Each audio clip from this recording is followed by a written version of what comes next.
खैर इसके बाद जो अपडेट आ रही है वो आ रही है शान मसूद के हवाले से। तो शान मसूद को जो है वो एक अजीब सा ओहदा दे दिया गया, मतलब अजीब सा ओहदा मैं इसलिए कह रहा हूँ कि वो करंट क्रिकेटर है और पाकिस्तान टीम के कैप्टन भी हैं टेस्ट टीम के, तो उनको डायरेक्टर ऑफ इंटरनेशनल क्रिकेट का जो है वो ओहदा दे दिया गया। जिससे पहले जो है आपको पता ही है कि उस्मान वाला जो है इस ओहदे के ऊपर जो है वो फाइज थे, जिसका लेकर इसका काम ये होता है कि आपकी जो इंटरनेशनल क्रिकेट सीरीज होती है वो रखवाना, फिर जो खिलाड़ियों के एनओसी के मसाइल चल रहे होते हैं उसको हैंडल करना, इंटरनेशनल जो बोर्ड के साथ ईमेल्स की जो आपस में तबादला हो रहा होता है वहां पर ईमेल्स की रिप्लाई करना। तो करंट क्रिकेटर को ऑफिस में बिठाने का काम समझ नहीं कुछ आया। शॉकिंग है, हैरान कौन है, समझ से बाहर है, इतना ही कहा जा सकता है। इसके अलावा कुछ remarks I don't think so कि बनता है, हैरानी के अलावा कुछ भी नहीं है। और वजह ये बताई गई पाकिस्तान क्रिकेट बोर्ड की तरफ से जो प्रेस रिलीज जारी की गई उसमें ये बताया गया कि इन्होंने इंग्लैंड के अगेंस्ट टेस्ट सीरीज जितवाई थी।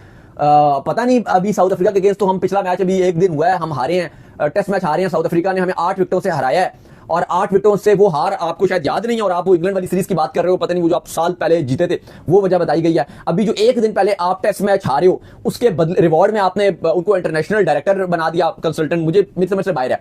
चलो मान लिया इस टेस्ट मैच को हटा दो, छोड़ो इस टेस्ट मैच का नतीजा कोई भी होता, अगर पाकिस्तान जीत भी जाता, चलो मैं तो कह रहा हूं ना पाकिस्तान हार गया, आपने बना दिया उनको डायरेक्टर, मैं कहता हूं पाकिस्तान जीत भी जाता, फिर भी आप शान मसूद को कैसे कहोगे? अभी पिछले शो में हम ये बात कर रहे थे, कल बल्कि बात कर रहे थे कि यहां तो शान मसूद को अपनी कप्तानी का भी नहीं पता था, सीरीज टू सीरीज टीम को पता कि अगली सीरीज में मैं कप्तान होऊंगा या नहीं होऊंगा। ये मोहम्मद आमिर भी बात कर रहे थे कि शान मसूद को भी नहीं पता कि वो अगली सीरीज में कप्तान होंगे या नहीं होंगे। मोहम्मद आमिर की बड़ी अच्छी दोस्ती है शान मसूद के साथ, लेकिन आप उनको डायरेक्ट ही आपने इंटरनेशनल डायरेक्टर बना दिया। अब इंटरनेशनल डायरेक्टर के जो काम है वो बड़े डिफरेंट काम होते हैं।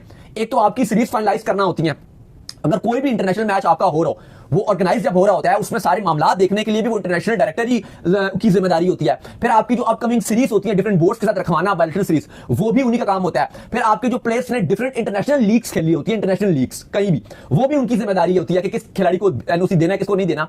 इन शॉर्ट अगर मैं बोलूं कि इंटरनेशनल जो अफेयर्स का जो डायरेक्टर है उसका वो हर काम होता है जो इंटरनेशनल जिसके साथ लगा होता है। और पाकिस्तान टीम तो है इंटरनेशनल टीम ना, आपस में जो डोमेस्टिक है वो अगर आप हटा दो, पीएसएल और डोमेस्टिक हटा दो, तो इसके अलावा जितने भी काम है ना वो इंटरनेशनल डायरेक्टर के अंदर आते हैं। मैंने बड़ी आपको आसान बात बता दी, चाहे वो आपने टूर करना है किसी कंट्री का, किसी कंट्री ने आपके यहां आनी है, कोई आपने लीग्स इंटरनेशनली बात करनी है, हर मामला ये इंटरनेशनल डायरेक्टर का आता है। तो एक करंट कप्तान कैसे ये डील कर सकता है, ये बड़ी एक हैरान कुन बात है सबके लिए। और इस time mainstream media, social media, हर बंदा इस टाइम हैरान है और परेशान है कि यार शान मसूद, अभी हम कुछ ऐसा पहले ये बात कर रहे थे कि उनकी कप्तानी टेस्ट की नहीं बच पा रही, उनकी टेस्ट की कप्तानी खतरे में थी, वो कप्तानी से जा रहे थे, आगा कंटेंडर थे उनकी कप्तानी लेने के लिए, या XYZ कोई भी साउथ शकील का नाम था कि वो उनकी कप्तानी लेने के लिए तैयार बैठे हुए हैं। और यहां पे अब वो तो छोड़ो, अब आप देखो कि वो टेस्ट के कप्तान इतने पावरफुल हो जाएंगे कि वो किसी भी खिलाड़ी को एनओसी देना ना देना ये उनकी जिम्मेदारी होगी।